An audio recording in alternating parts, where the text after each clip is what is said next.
Сәлем достар, қорқыныш проработкасы ол қалай жүреді? Ең алдымен диагностика жүргізіледі. Диагностика кезінде сіздің қорқынышыңыз ең алғашқы рет қашан пайда болды, соны анықтаймыз.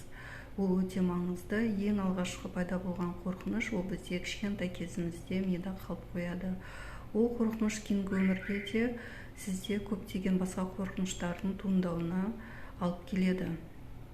Ол қорқынышты тапқаннан кейін келесі этап ол сол қорқынышты жаңағы ДПДГ әдісімен көз қимыл арқылы десенсибилизация жасау. Яғни сіз мысалы иттен қорқып қалсаңыз, келесі сол десенсибилизация жасағаннан кейін сізде уже ол қорқыныш эмоциясы жойылады.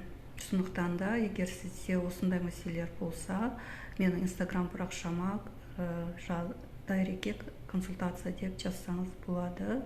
Бірақ осы аптада жазу толық, келесі аптаға жазылсаңыз болады.